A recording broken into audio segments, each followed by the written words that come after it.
ఒక వ్యక్తి స్నేహితులతో కలిసి జైలు నుంచి పారిపోయాడు. ఆ తర్వాత వాళ్ళని ఒక్కొక్కరిని గొడ్డలతో చంపి వాళ్ళని తిని 113 రోజులు పోలీసులకి దొరకకుండా తిరిగాడు. అసలు ఎవరి వ్యక్తి, అతను ఎందుకు తన ఫ్రెండ్స్నే చంపుకొని తిన్నాడు అనే విషయాలు తెలియాలంటే మీరు ఈ వీడియో చూడాల్సిందే. అది 1788లో బ్రిటన్ నుంచి కొంతమంది ఖైదీలను ఆస్ట్రేలియాకి పంపిస్తున్నారు. వీళ్ళలో చిన్న చిన్న దొంగతనాలు చేసే క్రిమినల్స్ కూడా ఉన్నారు. టాస్మానియాలోని ఒక భయంకరమైన జైలుకు పంపిస్తారు. టాస్మానియాలోని సారా ఐలాండ్ లోని అత్యంత భయంకరమైన జైలు ఇది. అక్కడ పరిస్థితులు చాలా ఘోరంగా ఉంటాయి, శిక్షలు అతి భయంకరంగా ఉంటాయి. అందుకనే క్రిమినల్స్ అక్కడి నుంచి పారిపోవడానికి ప్రయత్నిస్తూ ఉంటారు. వాళ్ళు అక్కడి నుంచి పారిపోయి బయటికి వెళ్ళిపోయినా సరే తిరిగి మళ్ళీ జైలుకే రావాలని అనుకుంటారు. జైలు బయట పరిస్థితి ఇంకా దారుణంగా ఉంటుంది. దానికన్నా జైల్లోనే ఉండి శిక్ష అనుభవించడమే మంచిదని పారిపోయిన క్రిమినల్స్ కూడా అనుకుంటూ ఉంటారు. ఇక్కడ క్రిమినల్స్ ని 2 కేటగిరీస్ గా డివైడ్ చేస్తారు. మొదటి కేటగిరీలో మంచి నేరస్తులు ఉంటారు. ఈ రకం క్రిమినల్స్ ని జైలు నుంచి త్వరగా విడిచిపెట్టే ఛాన్స్ ఉంటుంది. ఇంకా అలాంటి వారికి జీవనోపాధిగా మంచి జాబ్ ఇచ్చే అవకాశం కూడా ఉంటుంది. దీంతో పాటు వీరికి మంచి భోజనాన్ని కూడా అందిస్తూ ఉంటారు. వీళ్ళకి శిక్ష కూడా చాలా తక్కువగానే ఉంటుంది. శిక్ష పేరు చెప్పి వీరి చేత చిన్న చిన్న పనులు కూడా చెప్తూ ఉంటారు. ఇక రెండో కేటగిరీలో భయంకరమైన నేరస్తులు ఉంటారు. ఈ రకం వారిని చైన్ గ్యాంగ్ అని కూడా పిలుస్తారు. వీళ్ళు ఎంత ఎక్కువ నేరాలు చేస్తే అంత భయంకరమైన శిక్షలు అనుభవించాల్సి ఉంటుంది. ఆ నేరస్తులను చైన్ తో కట్టేస్తారు. చాలా కష్టమైన పనులను చేయిస్తూ ఉంటారు. ఇలాంటి వాళ్ళు జైల్లో ఉంటేనే సేఫ్ గా ఉంటారు. జైలు నుంచి బయట తప్పించుకున్న వారు చాలా బాధపడతారు. ఎక్కువగా నేరాలు చేస్తే వారిని కావాలనే జైలు నుంచి బయటికి తీసేస్తారు. వీరు లాంటి వారు బయట బతకడం అసాధ్యం. ఇంకా నేరాలు చేస్తే వీరిని 9 తాళ్లతో తయారు చేసిన భయంకరమైన కొరడాతో కొడతారు. ఆ దెబ్బ ఎలా ఉంటుందంటే దానితో ఒక్క దెబ్బ పడితే చాలు. దానితో ఖైదీలు కొన్ని నెలల పాటు హాస్పిటల్ పాలై ట్రీట్మెంట్ తీసుకోవాల్సిందే.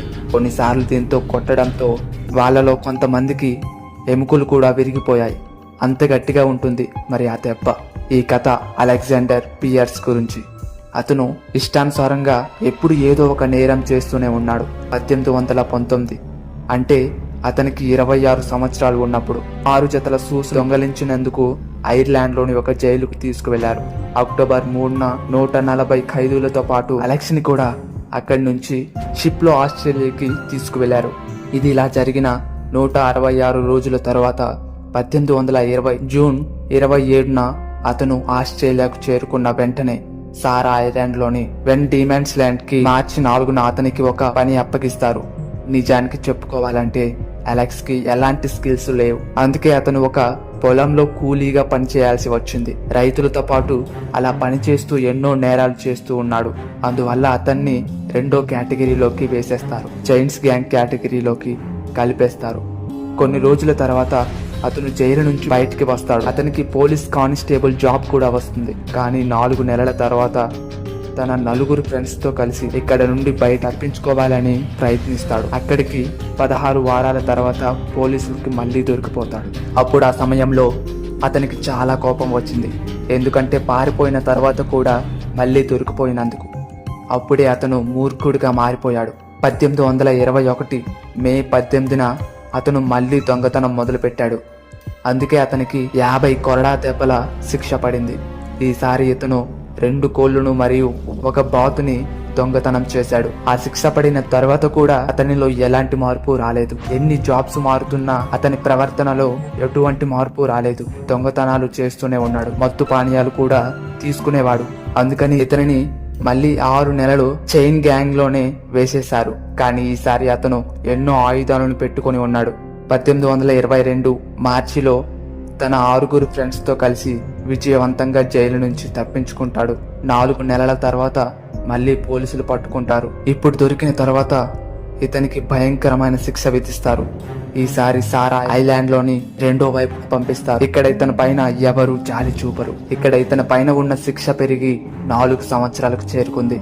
ఈ 4 సంవత్సరాలలో చాలా విషయాలను తట్టుకోవాల్సి ఉంటుంది. అక్కడికి నెల పూర్తి అవ్వక ముందే అక్కడి నుంచి తప్పించుకోవాలని ప్రయత్నిస్తాడు.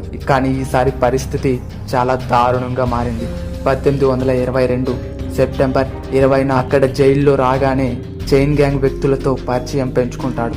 అందరూ కూడా అక్కడి నుంచి తప్పించుకోవడానికి ప్రయత్నిస్తారు. పారిపోయే ప్లాన్ లో రాబర్ట్, మాథ్యూ అనే ఇద్దరు వ్యక్తులు ప్లాన్ చేస్తారు. వాళ్ళిద్దరూ అలెక్స్ కి పాత స్నేహితులు. ఒక చిన్న బోట్ ని దొంగతనం చేయడం వల్ల వాళ్ళని అరెస్ట్ చేస్తారు.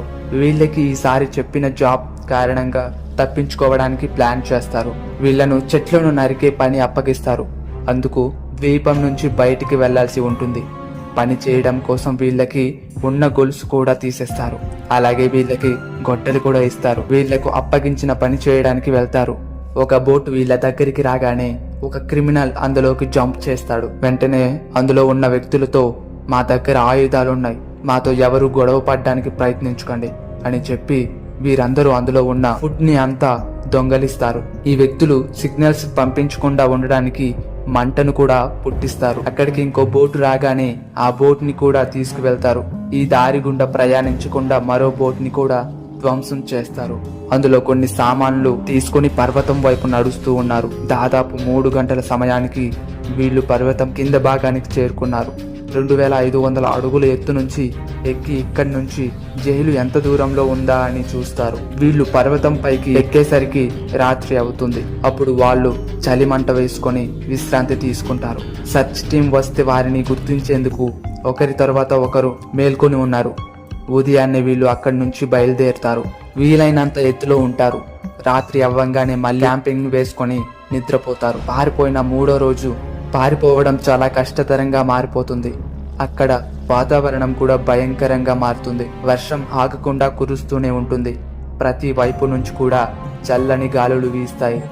దట్టమైన అడవి నుంచి ప్రయాణిస్తుండగా దారిలో ఓ సముద్రం కనిపిస్తుంది. అయినా కూడా వాళ్ళు ఆగకుండా నడిచారు. దీనివల్ల వీళ్ళ బట్టలు పూర్తిగా తడిచిపోయాయి. ప్రతి ఒక్కరూ చలితో వణుకుతూ ఆకలికి అలమటించారు. ముందుకు వెళుతున్నా కూడా ఎటు చూసినా పొగమంచు మాత్రమే ఉంది. దీనివల్ల వాళ్ళకి ఎటువైపు వెళ్లాలన్నా కూడా అర్థం కాలేదు. అయినా ఇంత దూరం వచ్చాక వాళ్ళ వెనక ఎవరూ రావడం లేదని వాళ్ళకి అర్థమైంది.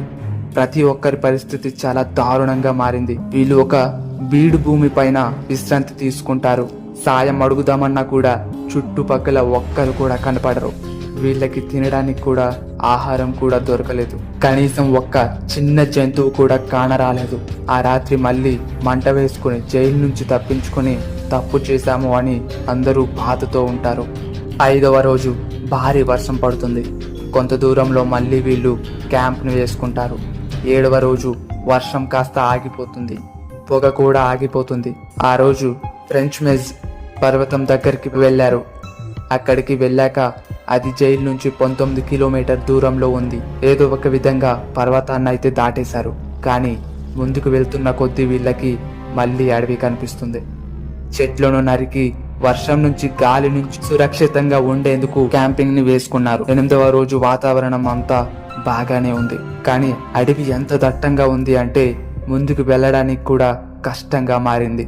వారి దగ్గరున్న గొడ్డలతో దారిని చేసుకొని వెళ్లడం మొదలు పెట్టారు. కానీ ఇలా చేయడం వల్ల 3 ఖైదీలు మాయమయ్యారు. అందరూ కూడా వారి ముందుకు వెళ్లి ఉంటారని అనుకున్నారు. అలా అనుకుంటూ ముందుకు వెళ్తారు. 10వ రోజు మళ్ళీ వర్షం పడుతుంది. వీళ్ళకి ఎవరైనా మనుషులు కనిపిస్తారని వెతుకుతూనే ఉంటారు. మళ్ళీ కొండని దాటుతారు. 11వ రోజున మళ్ళీ ఆ కొండపైన క్యాంపింగ్ ని వేసుకుంటారు. తర్వాత రోజు వీళ్ళు సముద్రంలో ఈత కొట్టడం కష్టంగా మారుతుంది. నేల మీద నడుద్దామన్నా కూడా వాళ్ళ చెప్పులు కూడా పూర్తిగా పాడైపోయి ఉన్నాయి. దీనితో పాటు వాళ్ళకి చాలా ఆకలిగా ఉంది. దీనివల్ల 13-14 రోజుల్లో కేవలం 5 మైళ్ళ దూరం కూడా ప్రయాణించలేకపోయారు. 15వ రోజు వెళ్లే దారిలో ఒక పెద్ద సముద్రం వస్తుంది. వీళ్ళకి సముద్రాన్ని దాటగలమన్న నమ్మకం కూడా పోయింది. 16వ రోజు వీరిలో ఎవరైనా ఒకరిని చంపితే ఆకలి తీరుతుందని చర్చించుకున్నారు. అందరూ కూడా చిట్టీలు వేసుకొని ఒక చిట్టి తీస్తారు. అందులో ఎవరి పేరు వస్తే వారిని చంపి తినేస్తారు. ఆ చీటీలో థామస్ అనే వ్యక్తి పేరు వస్తుంది. అతను నన్ను ప్రార్థన చేసుకొనివ్వండి, చేసిన తప్పులకు ప్రాయశ్చిత్తం పొందుతాను అని ప్రార్థన మొదలు పెడతాడు. అంతలో రాబర్ట్ తన గొడ్డలితో అతన్ని చంపేస్తాడు. ప్రస్తుతం వారికి తినడానికి ఆహారం దొరికింది. కానీ మిగిలిన వ్యక్తులు ఈ దృశ్యాన్ని చూసి చాలా భయపడ్డారు. 17వ రోజున వీరు మళ్ళీ ప్రయాణాన్ని మొదలు పెట్టారు. ఏదో ఒకటి తినడానికి ప్రయత్నిస్తారు. కానీ ఈసారి కూడా వారి దగ్గర తినడానికి ఏమీ ఉండదు. వీరు కొన్ని దారుల్లో ప్రయాణించినప్పుడు కొన్ని వేర్లు దొరుకుతాయి. వీరిలో జాన్ అనే వ్యక్తి వాటిని సేకరించి ఉడికించి తింటాడు. కానీ వెంటనే అతను వాంతులు చేసుకుంటాడు. కొంతసేపటికి రాబర్ట్ జాన్ పైన కూడా దాడి చేస్తాడు. కానీ ఇతను తప్పించుకుంటాడు. జాన్ రాబర్ట్ తో గొడవపడి గొడ్డల్ని లాక్కుంటాడు. కానీ రాబర్ట్ పైన దాడి చేయడు. ఇంకా 4 ఖైదీలు మాత్రమే మిగిలి ఉంటారు. Alex, John, Matthew, Robert. 2 వ్యక్తులు అలెక్స్ కి ప్రాణ స్నేహితులు. జాన్, రాబర్ట్, మాథ్యూ మనల్ని చంపేద్దాం అనుకుంటున్నారు, మనం వాళ్ళని గమనిస్తూనే ఉండాలని చెప్తూనే ఉన్నాడు. తరువాత అలెక్స్ కి మాథ్యూ, రాబర్ట్ కలిసి జాన్ ని చంపేస్తారు. దీనివల్ల వారికి ఇంకొన్ని రోజుల ఆహారం దొరుకుతుంది. ఆగకుండా ముందుకు వెళ్తూనే ఉంటారు. జాన్ చనిపోయిన 4 రోజులకి ఒక విషపూరితమైన పాము మాథ్యూని కాటు వేస్తుంది. అతను అక్కడి నుంచి కొంచెం కూడా కదలలేకపోతాడు. మాథ్యూ, మీరు ముందుకు వెళ్ళండి అని చెప్తాడు. కానీ రాబర్ట్ అస్సలు ముందుకు వెళ్ళడు. ఎందుకంటే రాబర్ట్ అండ్ మాథ్యూ ప్రాణ స్నేహితులు. అందుకనే వీళ్ళు 4-5 రోజుల పాటు అక్కడే ఉంటారు. మాథ్యూకి ఫుడ్ పెడతారు. కానీ మాథ్యూ సిచ్యువేషన్ దారుణంగా మారుతుంది. అలెక్స్ మాథ్యూని చంపేస్తే బాగుంటుంది, మనకి ఫుడ్ కూడా దొరుకుతుంది అని అనంగానే మాథ్యూ దానికి అస్సలు ఒప్పుకోడు. కానీ రాబర్ట్ మాథ్యూ విషయంలో ఇలా ఆలోచించలేనని చెప్తాడు. పాము కాటేసిన 6 రోజులకి రాబర్ట్ మాథ్యూని ముందుకు తీసుకువెళ్తూ ఉంటాడు. కానీ మాథ్యూ బరువుతో ముందుకు వెళ్లడం కష్టంగా మారుతుంది. కానీ సడన్ గా మాథ్యూకి విపరీతమైన నొప్పి వస్తుంది. దీన్ని చూసి రాబర్ట్ చాలా బాధపడతాడు. ఆఖరికి అలెక్స్ చెప్పిన మాట విని మాథ్యూని చంపేస్తారు. ఇప్పుడు వీళ్ళ దగ్గర కొన్ని రోజులకు సరిపడ్డ ఆహారం ఉంది. ఎంత ముందుకు వెళ్ళినా కూడా ఒక మనిషి కూడా కనబడట్లేదు. అలెక్స్ ని రాబర్ట్ చంపేస్తాడేమో అన్న అనుమానంతో రాత్రిపూట నిద్రపోడు. తాను అనుకున్నట్టుగానే అలెక్స్ ని రాబర్ట్ చంపడానికి ప్రయత్నిస్తాడు. కానీ అతను గట్టిగా అరిచేసరికి అతను ఆగిపోయాడు. ఎలాగైనా అతను రాబర్ట్ దగ్గర ఉన్న గొడ్డలిని తీసుకోవాలి అని అనుకుంటున్నాడు. కానీ రాబర్ట్ తన తల కింద గొడ్డలి పెట్టుకున్నాడు. ఒకరోజు అలెక్స్ రాబర్ట్ దగ్గర ఉన్న గొడ్డలి తీసుకొని తనని చంపేశాడు. ఇప్పుడు అతను ఒంటరిగా ఉన్నాడు. అతను అప్పటికీ పారిపోయి నవంబర్ 15కి 49 రోజులవుతుంది. సరిగ్గా అతనికి ఒక గొర్రెల కాపరి కనిపిస్తాడు.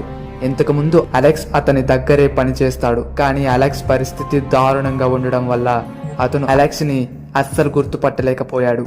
అలెక్స్ పాత విషయాలు కొన్ని చెప్పగానే ఆ కాపరి గుర్తుపట్టాడు. కొన్ని రోజులు ఆగిన తరువాత అలెక్స్ అక్కడి నుంచి కొన్ని సామాన్లు తీసుకొని గొర్రెల కాపరితో వెళ్లిపోతాడు. కొంత దూరంలో అతనికి ఇంకొక వ్యక్తి కనిపిస్తాడు. ఖైదీగా ఉన్నప్పుడు అలెక్స్ అతని దగ్గరే 6 నెలలు పనిచేస్తాడు. యాక్చువల్లీ అతను ఒక కంపెనీ ఓనర్. అతను అలెక్స్ కి జాబ్ ఇచ్చాడు. కానీ అలెక్స్ తన దగ్గర కూడా ఒక మేకని దొంగలించడానికి ప్రయత్నించాడు. ఆఖరికి 1823 జనవరి 18న పోలీసులు అతనిని మళ్ళీ అరెస్ట్ చేశారు. అప్పటికి అతను పారిపోయి 113 రోజులు అయ్యింది. చూడండి, తప్పులు ఎవరు చేయరు, అందరూ చేస్తారు. కానీ అంత జరిగిన ఎన్నో అనుభవించాక కూడా అలాంటి తప్పు మళ్ళీ చేస్తే జీవితం నాశనానికి గురి అవుతుంది. ఈ వీడియోకి ఇంతే. మరో వీడియోతో మళ్ళీ కలుద్దాం. బాయ్.